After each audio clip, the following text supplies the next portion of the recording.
এক যুবক এসে হাত পাতলো, বিষ্ণু ইসলাম আমার কিছু দেন। নবী বললেন, তুমি তো শক্ত সামর্থ্য মানুষ, বাসায় কি আছে বলো।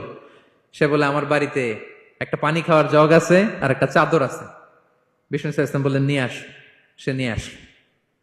এবার বিষ্ণু ইসলাম চাদর আর জগ দুইটা নিয়ে সাহাবাদেরকে বললেন, মাইয়াশতারি হাদাইন, কে কিনবে? অকশন চিনেন? অকশন, অকশনে কি করে? নিলামে দাম তোলে না? রাসূল সাল্লাল্লাহু আলাইহি ওয়াসাল্লাম তার চাদর আর জগটা নিলামে তুললেন। এই কে কিনবে? মাইয়াশতারি হাদাইন, মাইয়াশতারি হাদাইন। একজন বলল, ফাকালা রাজুল আনা আখিযুহুমা বিদিরহাম, ইয়া রাসূলুল্লাহ আমি 1 দিরহামে কিনবো। কয় দিরহাম? বিষ্ণু বললেন, 1 দিরহাম, 1 দিরহাম, 1 দিরহাম। মানে এর চেয়ে কেউ বাড়াবে কিনা? মাইয়াজিদু আলা যালিক, এর চেয়ে বাড়ায় দিবা কে? আরেক সাহাবী বলল, ইয়া রাসূলুল্লাহ আমি 2 দিরহামে কিনবো। 2 দিরহাম, 2 দিরহাম, 2 দিরহাম। আর বাড়ে না। বিষ্ণু সাল্লাল্লাহু আলাইহি ওয়াসাল্লাম তার কাছে 2 দিরহাম দিয়ে বিক্রি করে দিলেন। 2